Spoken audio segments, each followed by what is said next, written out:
Xavier. Day-Day Ames is heading to Cal, right?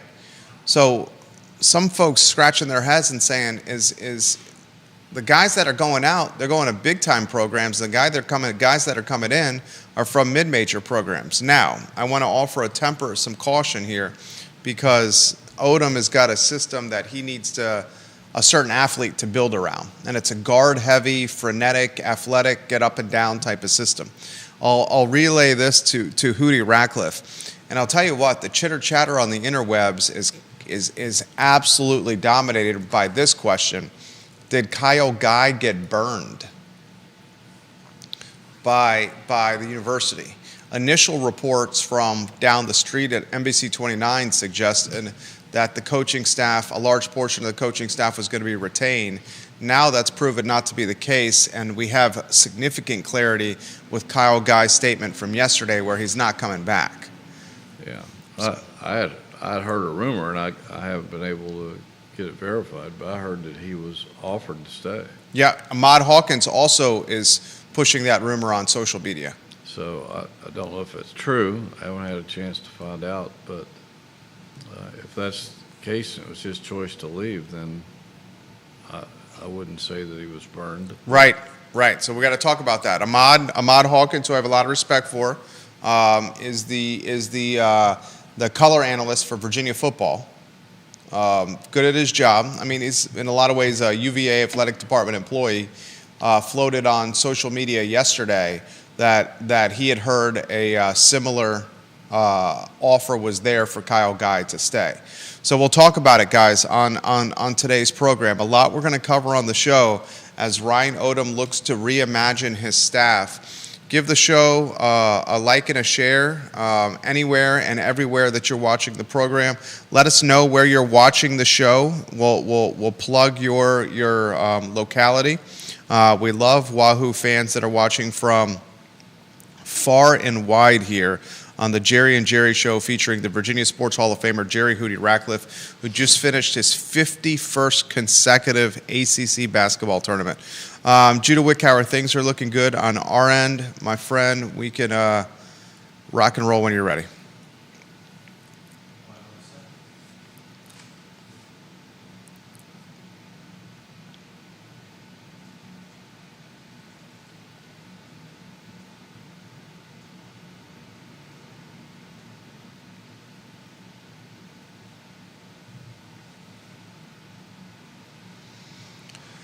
Good Tuesday morning, guys. My name is Jerry Miller, and thank you kindly for joining us on the Jerry and Jerry Show.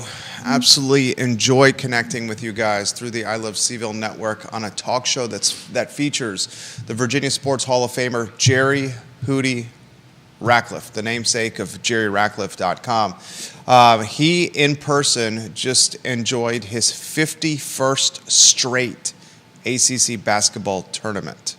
That says something right there, ladies and gentlemen. A lot we're going to cover on today's talk show. We sit less than 2 miles from the John Paul Jones Arena and Scott Stadium, two locations that have a significant amount of activity happening now and the near future. Spring football, the spring football game, guys, should be front and center. However, the news cycle for Wahoo Nation is dominated by the transfer portal and either the reimagining of Virginia basketball, or as some fans are calling it, the ravaging of Virginia basketball. We're going to unpack that today on the Jerry and Jerry Show. We'll talk this storyline. A lot of Virginia's former basketball players from the 2024-2025 roster are transferring to major college basketball programs. Jacob Kofi, Southern California, Andrew Rohde, Wisconsin, and of course Isaac McNeely at Louisville. And a lot of the players coming in are from mid-major programs. I want to unpack that theme with Hootie Ratcliffe. And of course, we're going to talk the Kyle Guy news. The beloved Kyle Guy, a national champion, is not coming back as coach, as an assistant coach at the University of Virginia. Was he burned by UVA, or is this part of college basketball today? All that and more. Judah Wickhauer behind the camera, studio camera that had two-shot. As we welcome a man that needs no introduction, we encourage you to visit JerryRatcliffe.com, the star of our show, Jerry Hootie Ratcliffe. My friend, good Tuesday morning to you. Good Tuesday morning to you as well. It's been a pretty active weekend. So active, so active. I don't think I've ever seen you wear that quarter zip and button down combo. Looking sharp, my friend. Thank you, sir. And scatter shooting to start the show, as we always do. Hootie Ratcliffe, the show is yours. Well, you talk about questions from the fan base, and I've gotten some that have asked, if these guys were so good and going to all these major programs, how come Virginia couldn't get a winning season out of them? I think it's a fair question. And that is a fair question, and I don't have an answer for that, but maybe they're better individually than the sum. Maybe it's coaching. Maybe it's coaching. Maybe it's a little bit of both. Maybe it's how Tony Bennett left. Yeah, it could be part of that. A lot of people are blaming Tony Bennett for all this chaos to begin with. It's an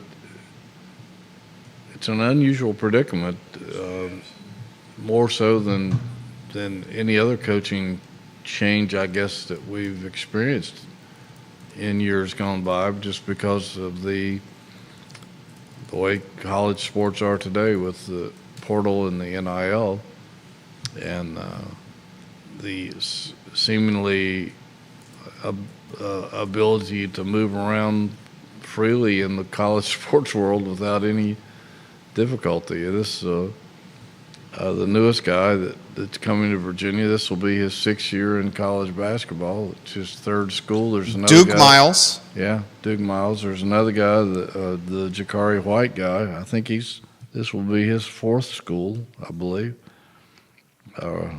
Maybe it was the other guy, Lewis. But it's just such a bizarre world we're in right now, and it seems like that maybe the House settlement might add some consistency to everything, or a little bit more of a level playing field than what we've seen the last 2 years. But I don't know. Everything is just in utter chaos right now. And if you talk to all the veteran coaches, I even heard Gino Auriemma on the way here today talk about it's just total insanity right now. Absolute insanity. Jeremy Wilson says he's watching the show in Cookeville, Tennessee right now. We got Georgia, North Carolina, South Carolina, Florida, much of the Commonwealth, Pennsylvania, and Maryland on the show right now. Chad Wood, your comment is on deck. He was a part of Steve Isaac's single-wing successful rushing attack in the Jefferson District. Chad Wood, your comments in a matter of moments. I got so much I want to cover with you. Andrew Rohde is going to a big-time program in Wisconsin. Isaac McNeely, a big-time program in Louisville, which may be the benchmark of how the transfer portal and NIL can turn a program around in 1 year, Louisville. Sure. The scuttlebutt on Twitter and some of these social platforms has Isaac McNeely earning north of $2 million to play for Louisville. Multiple quality content creators, influencers are saying that is a 2 million surpassed threshold for McNeely, which we can't blame if he's getting paid that much money. Absolutely not. Jacob Colfie is at Southern California. Anthony Robinson, the big man, who I'm extremely high on, goes to Xavier to play for a Patino in the Big East. I mean, Hootie, these are big-time programs that this roster is going to, and what's coming back, a lot of people are saying is not the equivalent here, Hootie. Yeah, well, I don't know how you gauge that. Right. Just because somebody's at a mid-major doesn't mean that they're not a really good basketball player. I mean, perfect example of that is the guy who was the NCAA tournament MVP, the Florida guard. Yeah. He transferred from a mid-major and now was the best player in March Madness. Yeah, and throughout watching college basketball all season, there are a lot of guys I've seen have incredible performances and seasons came from mid-major schools to play for major universities. So I don't think you can brand them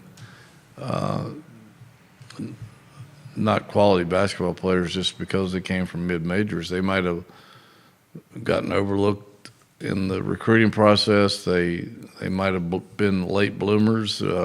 They people that develop later. I mean, look at the difference in Andrew Rohde in 1 year for Virginia. I mean, he came from a tiny school in the Midwest, and that first year he just didn't play well. And then this past year he's played lights out, and now he's going on to another big school. So I don't think you can brand a player just because he is a mid-major guy that he can't play really good basketball in high major basketball. Jeff Morris watching the program in Henrico, Virginia. Viewers and listeners, you have questions, put them in the feed. We'll relay them live on air. Chad Wood from Crozet. We've seen players average at UVA. We've seen players play average at UVA and move on and shine in other programs. Not sure there is one particular answer to what you guys are talking about. I think he's right. I think it's just a convoluted, clouded NCAA college basketball ecosystem we live in, one that certainly is no longer about amateur play and playing for the love of the game, and one that frankly, and it's tough to say, is about chasing the bag of money. Yeah, and we've seen guys here have decent seasons, but not incredible seasons, and go on to the NBA and transform into completely different basketball players. Hunter is a guy. I mean, not Hunter. The guy that's playing for the Phoenix Suns now, that just left here. Ryan Dunn. Ryan Dunn. Yeah. A Hunter clone in a lot of ways. I mean, he couldn't throw a ball in the ocean when he was here, and now he's lightened up, making threes like crazy in the NBA. And I mean, that's just one example of guys that have gone here and become scoring stars in the NBA. And speaking of the NBA, Reese Beekman gets his first start. Yeah, DeAndre Hunter, 14 points. DeAndre Hunter with the Cleveland Cavaliers looks like the sixth man of the year. Ty Jerome is back and healthy. This statistic I saw on Twitter floating around, I'll relay to the viewers and listeners. And then Renee Pettiford, your comments are on deck. Reese Beekman, Danny Neckel. Mm-hmm. We appreciate his tweets. Reese Beekman, Neckel tweets, was the 9th different former UVA player to score at least 10 points in an NBA game this season. That's amazing. Beekman was the 9th different former UVA player to register at least 10 points in an NBA game this season. Only 8 other schools have had that many or have had more. That's pretty impressive. That's impressive. That is absolutely impressive. Renee Pettiford says she's watching the show from the hair salon. She says, Hootie, you're looking very sharp. Thank you, Renee. She's at the hair salon watching the program right now. Has a couple questions for the Virginia Sports Hall of Famer. She says this: do you think that Ryan Odom's first year, this is where expectations are. Get ready for this, Hootie. This is where fan expectations are. And she knows basketball like the Pope knows holy water. Yes. Okay. She says, Hootie, do you think that the reboot of UVA this year will be like Louisville's reboot this past year? And then she also asked this question: with the guys that are transferring, I believe the players did not like that Ron was fired, and that's why they left. So it's a two-part question. Well, I think there's probably some truth to that. A lot of those guys had a strong allegiance to Ron and the coaching staff.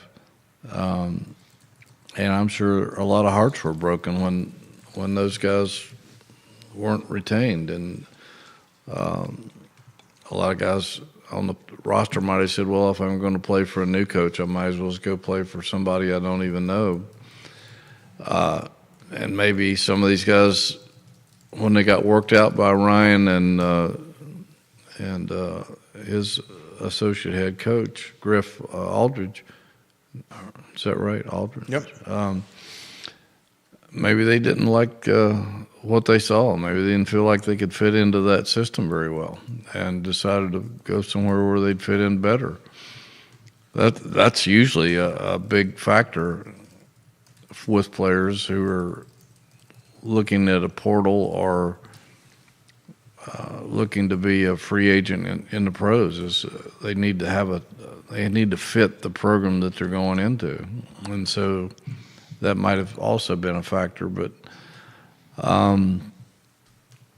it may be that Ryan Odom may not have wanted some of those guys back because he didn't feel like they were a good fit. But Yeah, we'll never know because we'll probably never get to talk to all those guys again. Maybe McNeely. Maybe McNeely might say, and if he is 'Cause of getting the paid, ACC. if he's getting paid $2 million, she'd be crazy not to take it and take advantage of that situation. But what was the other part of her question? The other part of the question is the expectation Louisville. Well, I think that's to be determined because we don't know what's to come. I mean, they're just in the early stages of filling out this roster. They still have a couple of weeks left before the portal closes. So there's going to be a lot more activity over the next 10 days, I think, before we find out what this team is all about. Because right now it's loaded up in the backcourt. There's only one guy in the front court, and they're at, with all the people in the portal and all the money that they've got to play with. They're out there. They're probably in it for some big name guys, I would think, and trying to get them to visit or at least get them on a Zoom to talk about, and show them what the program and the campus is all about. So it's too early to say at this point. We'll have to wait until see what all the pieces are that they collect before we can get to the expectations, I think. A lot we got to cover today. Here's a question that many of the fan base wants to know. It's a public university. Does the NIL compensation get made public? How much are these players making? I don't think it is. I don't, because I've seen other public universities, and I don't think anybody's divulging that kind of information. And you might have to. I don't even know if you could get the tax forms through Freedom of Information Acts to find that out. But I don't think they have to divulge it. And if they don't have to, they're surely not going to volunteer it because we know how UVA is when it comes to being transparent, or rather non-transparent. They're not going to offer up anything. Claudia Garrett Morris watching the program. Vanessa Parkhill in Earlysville. Logan Wells Kalelo watching the show. Viewers and listeners, let us know your thoughts. We'll relay them live on air. The Kyle Guy storyline is frankly a tough pill to swallow. We got a national champion. We have arguably the face of a generation for Virginia basketball. I can say that with confidence and conviction. If there's a player that is the face of Virginia basketball over the last generation, it's Kyle Guy. 3 huge free throws made. The all shucks kind of looks. An undersized guy that has a massive heart, that is a big time performer, especially in crunch time, and frankly, a national champion here. A guy who quits a professional career in Europe, comes to Charlottesville with his wife, with kids, to complete a degree and to join Tony Bennett, his mentor, and learn the profession of coaching by his side. Yeah. After he quits playing professional basketball in Europe, in the middle of his prime, Yeah. he heads to Charlottesville, finds out Tony Bennett is going to surprise everyone with resignation. Stays on staff because he's pursuing his degree with Ron Sanchez, Jason Williford, Coleman, Wilkins, and the others, and has a tumultuous up and down campaign. The expectation was perhaps Odom would give Guy a chance to stay. Marty Hutloff, NBC 29, friend of the program. Love Marty. Nothing but love for Marty Hart. My boss at one time when I was working at NBC 29, Marty Hutloff. Only, I'd say top 4 boss. You're number 1, clear cut number 1. Jerry Ratcliffe, that wasn't even close. And I'm not just saying it because he's across from me. Much appreciated. He reports on press conference day that Kyle Guy and some of the other coaches are getting retained. We find out yesterday that Kyle Guy is no longer part of the staff. The question fan base wants to know, did he get burned, or is this just part of college basketball today? Well, we don't know because he didn't say in his departure Twitter. He just said he was leaving. He didn't describe the circumstances, and I don't know of anybody that's talked to him directly since then. There is a rumor floating out there among the fan base that he was offered an opportunity to stay. I don't know what kind of offer it was. If it was for the same position that he held under Sanchez and Bennett, or if it's an opportunity to become more of a full-time assistant coach. All that's unclear at this point, but if he was offered an opportunity to stay and he decided that's not what he was looking for, then yeah, it's a decision he had to make for him and his family. And it's always a tough decision to leave a place that you love, and he does love UVA. He made that pretty clear. We don't know at this point, and I'm sure that in the coming days we'll find out, get a clearer picture of what transpired there. But I think it's too early to make a judgment call on that because we just don't know the facts. Great commentary from Hootie. I will highlight this. Friend of the program and a viewer and listener, James Watson, posted on Facebook, and he follows UVA basketball as closely as anybody, lamenting Kyle Guy's departure from UVA. In the comment section of Mr. Watson's post, another friend of the program who I have tremendous respect for, Ahmad Hawkins, who's the color commentator for Virginia football, he highlights that he also heard that Kyle Guy did not take the offer here. He highlights in that same comment, I could be wrong, but he is in a lot of ways confirming what you have heard circulating, that Kyle Guy was given a shot to stay. I'm going to ask this question. This is just a question by trying to read tea leaves here. You got a man that is trying to finish his degree at UVA. Yep. You got a guy that has a wife and kids, a town that he's beloved in, Charlottesville, where he won a national championship and cut down nets. Are we to reasonably, just thinking out loud, he turns down an offer to stay when he has a wife and kids and a town that loves him for potentially no job opportunity right now? That's a hell of a lot of risk. It is. He could always go back and play basketball and make a decent living. I don't know if he wants to do that and what kind of compensation he was getting before. I'm sure he could land somewhere as an assistant coach with all the connections he's made over the years. But, I don't know what kind of position he may have been offered here. The position he had before was very low pay. Yeah, it was. And,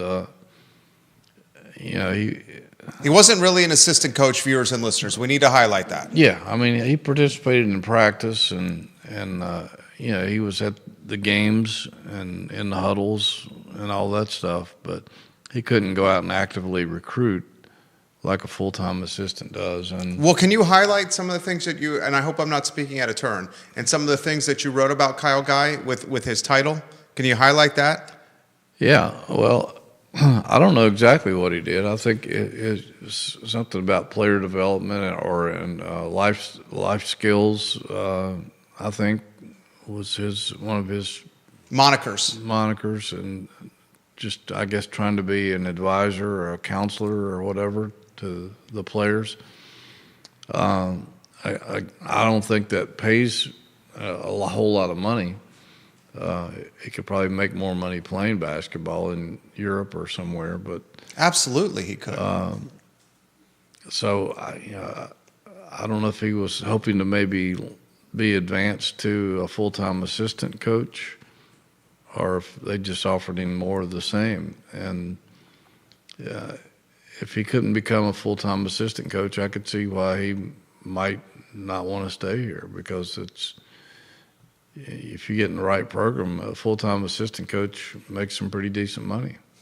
Stephen O'Dwyer watching the program, he says the NIL compensation should be made public, especially now that the University of Virginia is going to have a hiring freeze and not offer bonuses to faculty and staff. Jim Ryan wrote a letter to faculty and staff at the University of Virginia about a week ago. And in this letter from the president of the University of Virginia, the 7th president of UVA, he highlights that because of headwinds associated with Trump's administration and potentially no federal funding or diminished federal funding for the school, The university is going to, A, not offer cost of living raises to staff. That's 3%. At least put them on ice or freeze them for now. B, they are going to put on ice and freeze performance-based bonuses. C, they're going to put on ice discretionary spending for departments tied to, say, expanding a biotechnology lab. Okay? And Stephen O'Dwyer makes, I think, is a very valid point. If President Ryan is telling everybody at the University of Virginia, look, you don't get a 3% raise, and the 3%, I'll cut to the chase, doesn't even keep up with inflation. The 3% that's being offered to staff. I mean, frankly, they're losing money year over year if it's a 3% cost of living raise. And then if they're not getting the bonus, they're really losing money here. He says, if you're not doing this for the bread and butter of the university, the rank and file, we should know what these 18, 19, 20, 21, and 22-year-olds are making to shoot a basketball into a hoop. Well, I totally agree. And I'm all for complete transparency when it comes to every facet of the university, including the athletic department. And we really get none of that. That's nothing new. It's been going on for decades.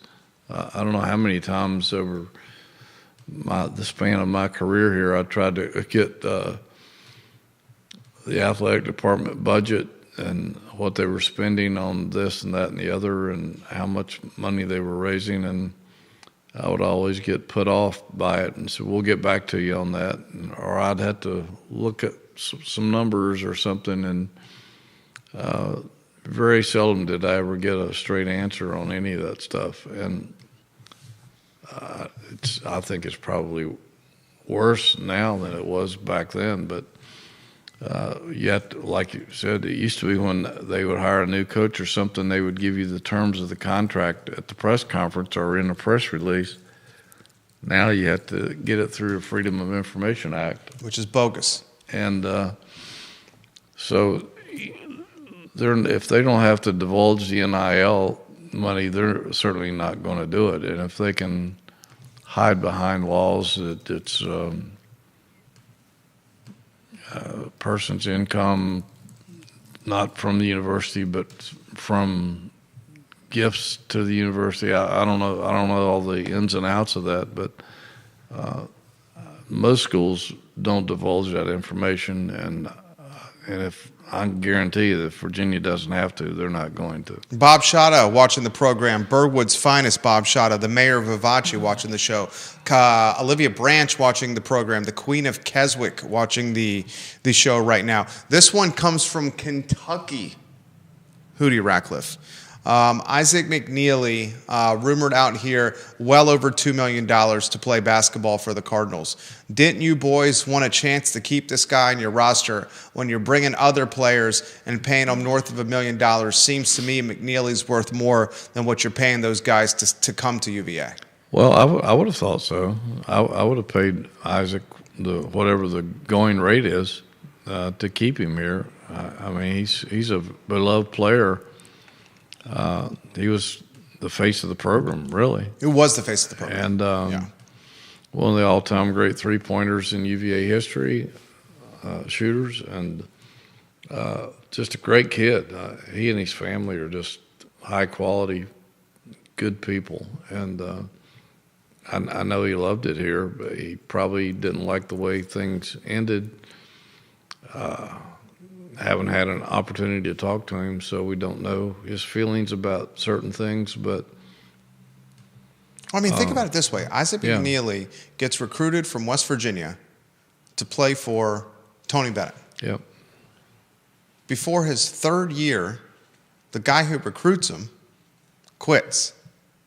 Then the guy that's coming in to be the stopgap or the interim, who he has an affinity for, Ron Sanchez, along with Jason Williford, along with Wilkins and Coleman, the assistant coaches, the entire staff, they go through a professional divorce when Sanchez is in a hotel room in Charlotte after the ACC tournament, finding out from an athletic director that he loses his job.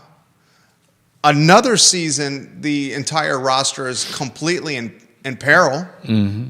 unsure of what's going on. Uncertainty spooks anything. Wall Street yesterday, uncertainty spooked the markets. Uncertainty with college basketball spooked Virginia's roster.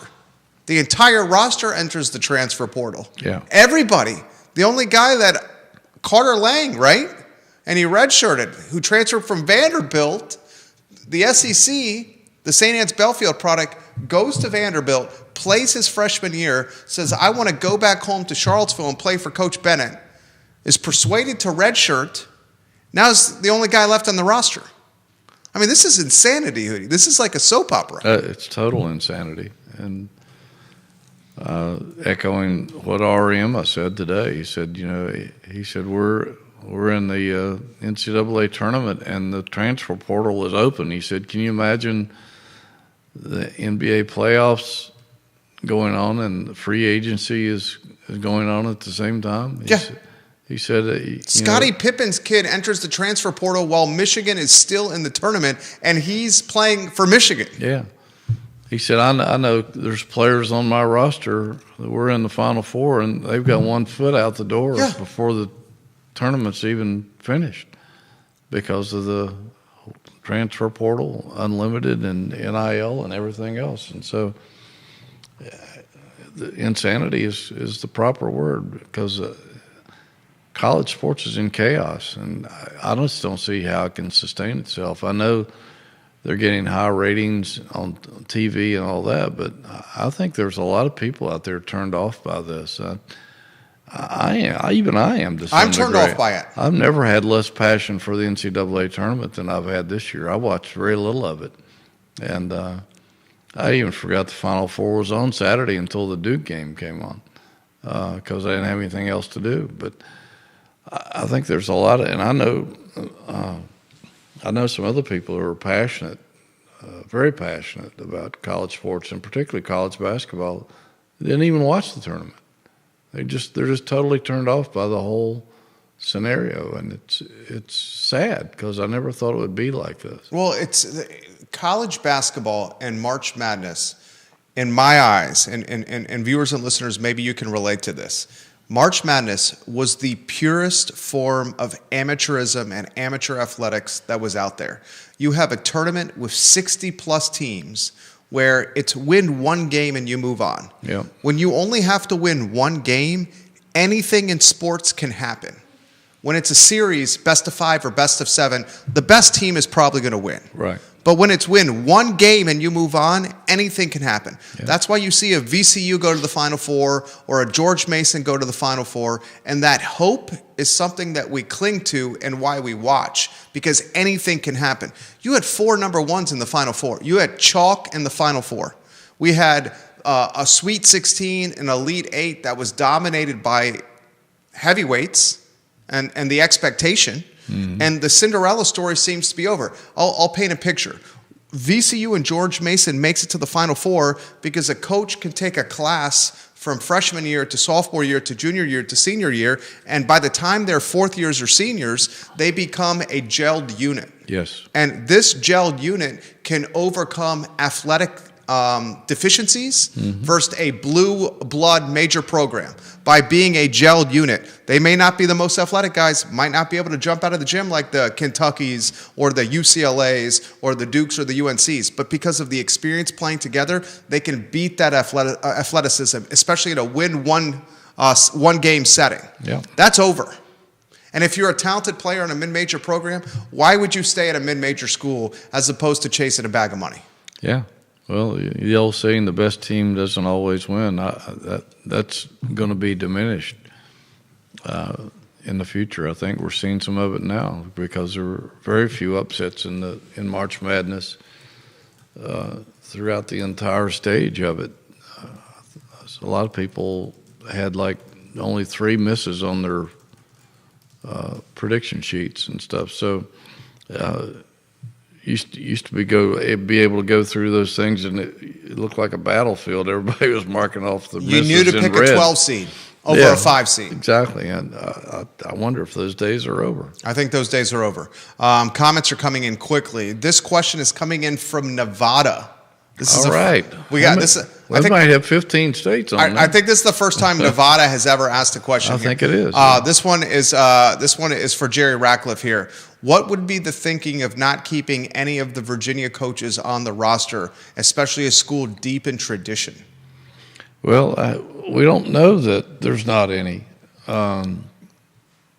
They haven't announced the entire coaching staff at this point. So far, it's Griff Aldridge and then the three assistants from VCU. So that's 5 people.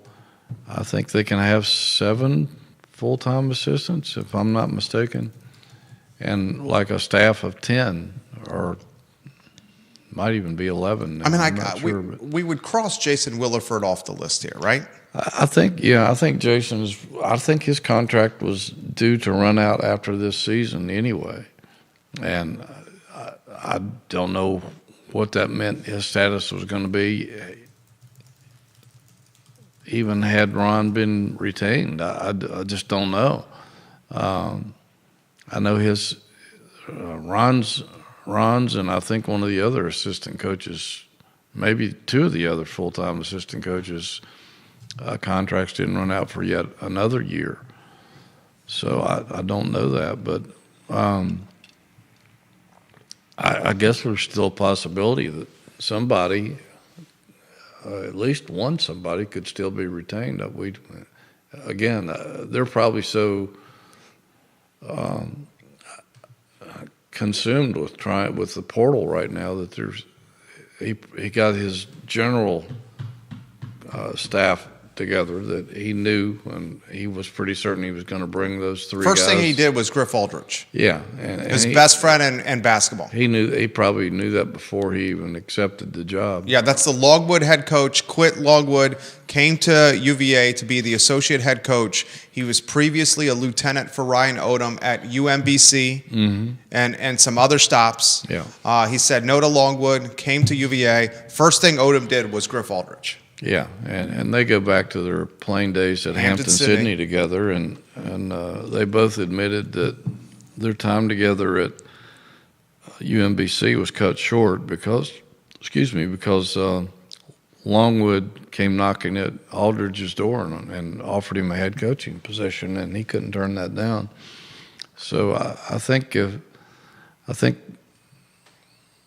they knew that if they ever ended up in the right place, that they would probably work together again. And so once he had him secured, and he was pretty confident, I'm sure, that he was going to bring those 3 main assistants from VCU. They had been with him at other stops, and that formed the nucleus of his coaching staff. I think once he got those 4 in-house, he probably figured, well, I can do the rest as we go, but we've got to focus on hitting the portal hard because we've got to replace an entire roster. And that's incredibly time-consuming to go through nearly 2,000 names and see if they fit your style of basketball, if they can get into school here. Some of these guys only have 1 year of eligibility remaining, just like football. Yeah, the kid that's transferring from Oklahoma, Duke Miles, is legitimately is playing college basketball for a 6-year, guys. Yes. 6 years of college basketball, this Duke Miles kid. And so it's so time-consuming. I can see why he might have put the other stuff on temporary hold, or maybe trying to figure that out as he goes along, but I mean, what's Virginia have right now? Do they have 3 commitments? You got a short window now to fill out that roster because it closes on the 24th. Yeah. Are there 3 Today's transfer? What, the 8th? Today is the 8th. Are there 3 transfer portal commitments? Happy birthday, Wendy. Happy birthday, Wendy. It's your daughter? Yeah. Yeah. Do you have 3 transfer portal commitments? Yes. There's 3 transfer portal commitments on this team.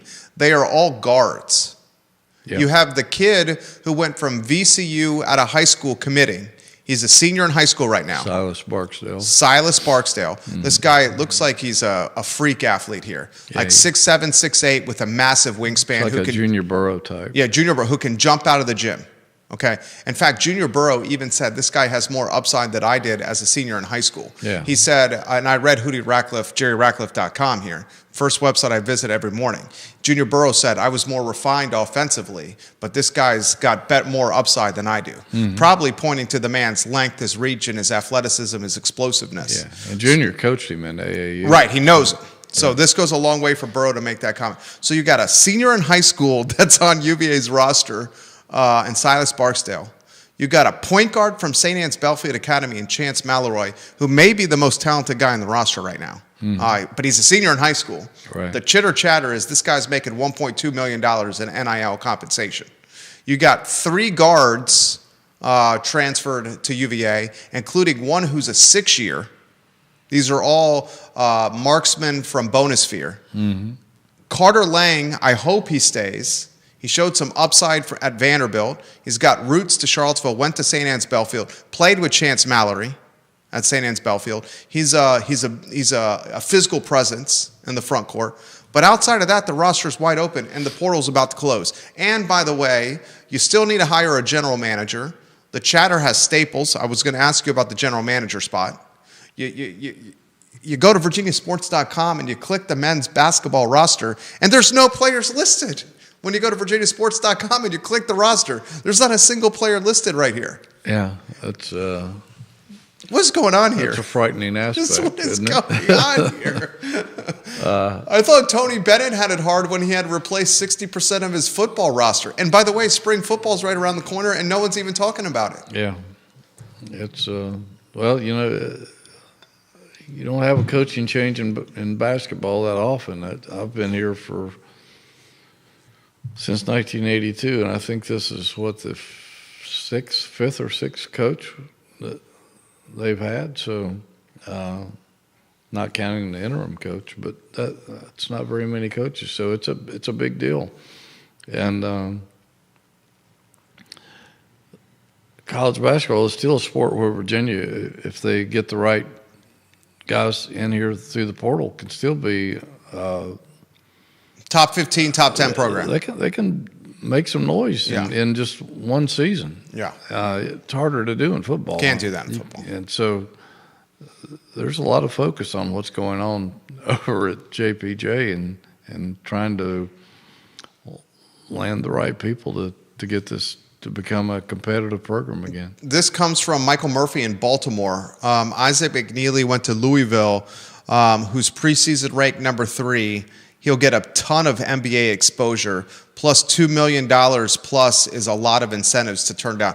Michael Murphy, I agree 100% with you. I do not fault Isaac McNeely to go to Louisville at all. Not at all. Not at all. He's got to watch out for himself. Yeah. And he would have probably made some good money here, but He probably would have made that. I bet you they matched it. Maybe. Yeah. Maybe. But it's Louisville, and to his point, this is one of the top teams in college basketball now. And Virginia's, and that just shows you that if you get the right person into Louisville, what you can do. You can get things turned around, because they've been wandering in the wilderness since Pitino was booted out the door, and that's a proud program, and they have incredible support. A lot of people, who do you realize is this? Louisville, if you live in the Louisville area, your pro franchise is Louisville basketball. Absolutely, and that's a pretty good sized city. It's a massive city. Yeah, yeah, and then you got Big Brother Kentucky right around the corner, 75 miles away, and there's nothing more that they want to do than keep up with Big Brother. Yeah, and they got money to do it. Stephen O'Dwyer makes the comment they should be forced to take a year out if they enter the transfer portal, and it should count towards their eligibility. Bring back the love of the game for each of their schools and want to play for the schools and not the name that's on the back of their jersey. I love the idea. Yeah, well, there's been a lot of proposals out there. You can transfer once for free, and then after that, if you transfer, you do have to set out a year, and it does cost you a year of eligibility. I don't know what is going to be settled upon, but they've got to do something. It's just madness right now. We're seeing people hop from one school to the other every year. What's it going to look like 20 years from now when you have a basketball reunion and There will. Oh my God! none of these guys have played at your school for more than 1 or 2 years. Are they ever going to come back or have any association with your basketball program or your football program, or are all those days over to where there's just no pride in sticking around at a school? And Well, ask this question here. Is the day of hanging an athlete's jersey in the rafters now done? that's a really good question, Like, because nobody's staying around long enough to make a difference. if people don't stay around long enough, do we no longer retire jerseys and retire numbers anymore? Or let's put it in a different perspective. If a young man chooses to commit to a university and stays freshman, sophomore, junior, and senior years, that guy, if he performs well and has some glory and wins some championships, that could be the athletic version of Jesus. Yeah. Because he's choosing to buck the trend of chasing portal money and attention and possibilities and staying the course at one school. That guy could be the anointed one for a university. Yeah. And it's spread into women's basketball too at this point. I mean, the women's, and this speaks to the pay scale in the WNBA. There's the gal from Notre Dame. She was projected to go number 2 in the WNBA draft, and she said, "I'm not going to the WNBA. I'm hitting the transfer portal and staying in women's college basketball." She'll probably make more money. That's why. She makes more money than I think the average for the WNBA is in the mid 70s, like 75, 76,000. And now they're going through arbitration. Some players like Angel Reese are threatening a lockout if they don't raise the pay. One of the things I need to highlight about the WNBA, and this is nothing about women's sports or men's sports, the WNBA loses money. It literally loses money every year. Yeah. So how do you pay the players more when the league loses money and is subsidized by the NBA?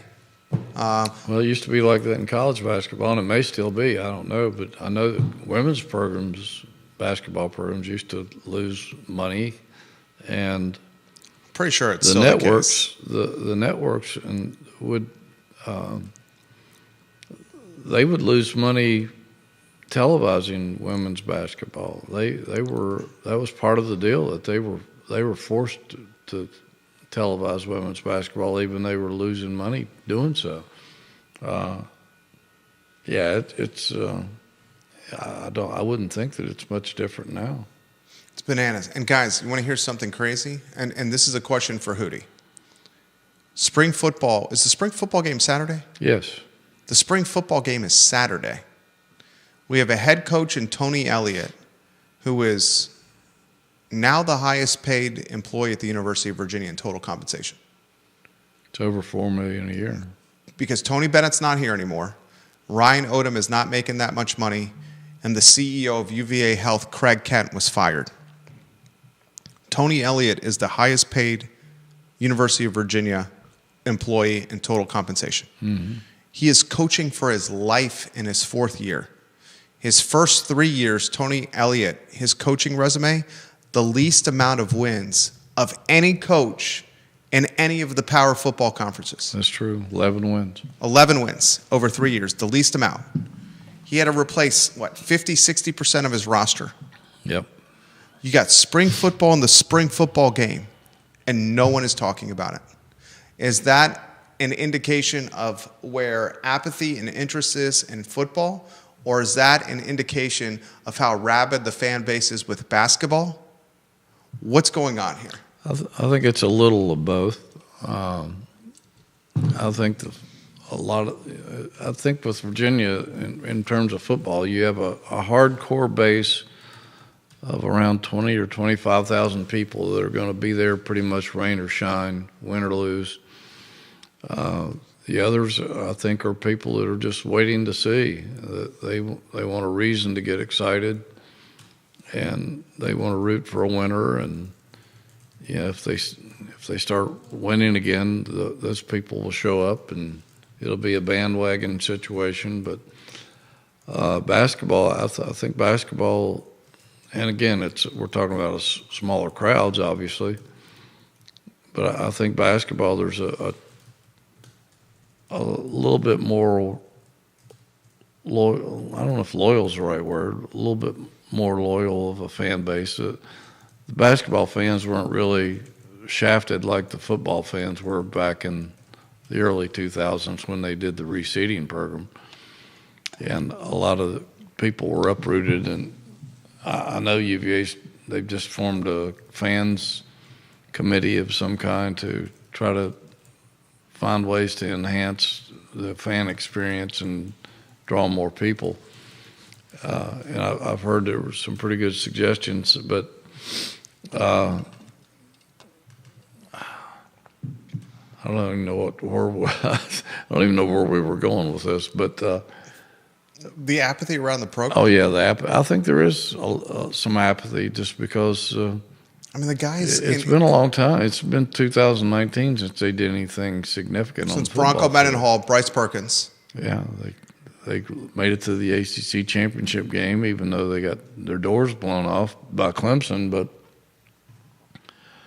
and played in the Orange Bowl, and that's pretty significant. And since then, it hasn't been much to get excited about. I mean, that's 2019. That's the same year they won the national championship in basketball and haven't won a postseason game since. So, yeah, I think there's apathy around football, and I don't know that fan bases get extremely excited about spring practice and spring games anyway.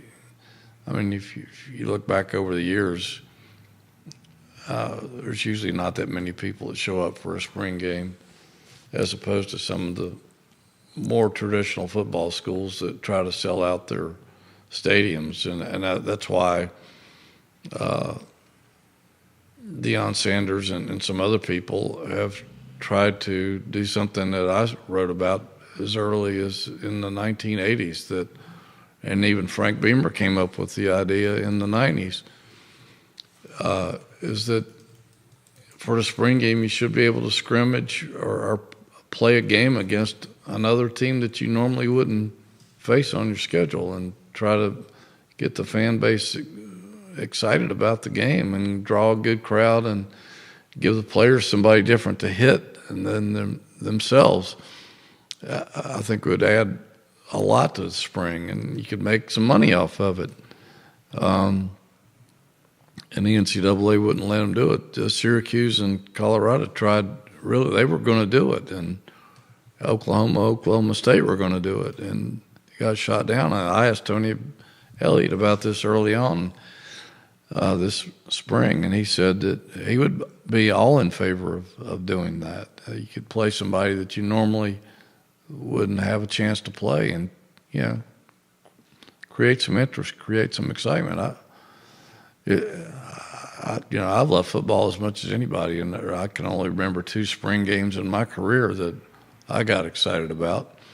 And one of them I was coaching in, but I was an honorary coach against Warren Swain in 1989, and it was fun. And then the other one was at NC State when Monty Kiffin was the head coach, and vowed to everyone in the Raleigh News and Observer that he was going to deliver the football by jumping out of a helicopter. Skydive out of a helicopter, and he was going to present the game ball, and state officials said, no, you can't do that because you have to have X amount of jumps and experience to do that. And he said, I don't care what the rules are, I'm going to do it anyway. And so that was a big buildup for weeks, and finally I was at the game, and helicopter came over the Carter Bryce Stadium, and could see Monty way up there waving an NC State flag, and then the helicopter kept getting a little lower and a little lower, and everybody's wondering when he's going to jump. And the people were going to, I guess the cops were going to arrest him if he did. And he just kept getting lower and lower and lower, and finally got about 10 feet off the ground. Monty jumps out of the plane with the football, and everybody just laughs and goes crazy. But generally, spring football is just not much to get excited about. It's an interesting time, Mark Brown says. And on top of that, you have the athletic department who basically leveraged season tickets against fans years ago. And said, if you don't give us more money, you don't get to keep your seats. Yeah, and that happened, folks. That happened to my parents. It's been a major disruption. We've talked about that on the show before, and they lost thousands of fans and never got them back. My parents never came back. Yeah, I know. For years at the newspaper, I would get emails and phone calls about that, and still do every now and then. So people don't forget that easily, and the timing of that was just terrible. Crazy times here, folks. We got a men's basketball roster that doesn't have a single athlete listed on virginiasports.com. We have a point guard that's at St. Anne's Belfield Academy that's rumored to be earning $1.2 million in NIL compensation, that appears to be the most talented guy on the roster and the face of the program. We have 3 guards that are signed to UVA, including one that's a 6-year. We have no front court players outside of a senior in high school that initially committed to VCU and now has changed his commitment from the Rams to the Cavaliers to follow the head coach down Interstate 64. We have a young man who the community loves in Carter Lang that's trying out for the team, transfer from Vanderbilt, birthed at St. Anne's Belfield Academy in that gym as a basketball player. Will he stay with the team? Certainly hope so. And you got a coaching staff that is without an assistant coach that has any ties to the University of Virginia, at least for now. Ryan Odom is choosing an interesting, maybe curious way to launch his first month on the job at the University of Virginia. Is it a product of Ryan Odom's decision making? Perhaps. Or is it a product of the times we live in, this wild west of college hoops? Perhaps. Hootie, any closing thoughts for your fans? And I always ask you what's in the hopper at jerryratcliffe.com. Well, it's going to be interesting to see how he continues to put the pieces of the puzzle together. And there's, like George Welsh used to say, there's more than one way to skin a cat, whatever that means. I never figured that one out. But why would you want to skin a cat? We like animals on the Jerry and Jerry show. We do. But that's an old saying, but I never have figured out what it means. But, I'm sure he's got a plan in mind. It's not the first time he's done this. He's been around. This is his fourth or fifth program now that he's coached. So like any successful coach, they usually have a blueprint that they believe in, and it's worked before, and they trust their process, and they know what they're doing, and they go at it full force. And I have a feeling that he believes that he can build a winner here, or he wouldn't be doing it this way. And it's a unnavigated waters probably for him too, because I don't know what it was like when he tried to go into VCU and rebuild, but he was only there 2 seasons. And the NIL's only been really effective, I guess, for 2 or 3 years now. But he's not afraid of it. He embraces it. And they have a lot more money to play with now than they did before. It sounded like to me that when they got Jakari White from North Dakota State, I don't think they were even on his final list, and they swooped in all of a sudden with a big bag of money, and all of a sudden he broke some hearts in Texas and Blacksburg because they thought they were going to get him. And so it just shows if you've got the money behind you, you can do some interesting things.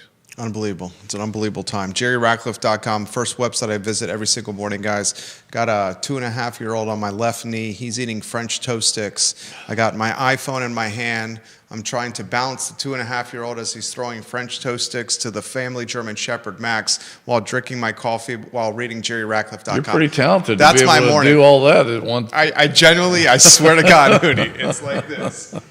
Kid's right here. Got him right here. He's eating French toast sticks. Don't throw those to the German Shepherd Max while I'm reading your website. That's me in the morning. I have a feeling your dog is the beneficiary. The dog has put on a little weight. He's put on a little weight as he gets a couple of French toast sticks every single morning. There's cinnamon French toast sticks as well. Jerry Ratcliffe, guys, is the Virginia Sports Hall of Famer, best boss I ever had at the Daily Progress, and his website, jerryratcliffe.com, is the website you want to read for anything UVA athletic related, jerryratcliffe.com. Judah Woodcower is behind the camera, director and producer of the I Love CVille Network. My name is Jerry Miller. We appreciate you watching this program, and the I Love CVille show, guys, is up at 12:30. So long, everybody. Excellent work.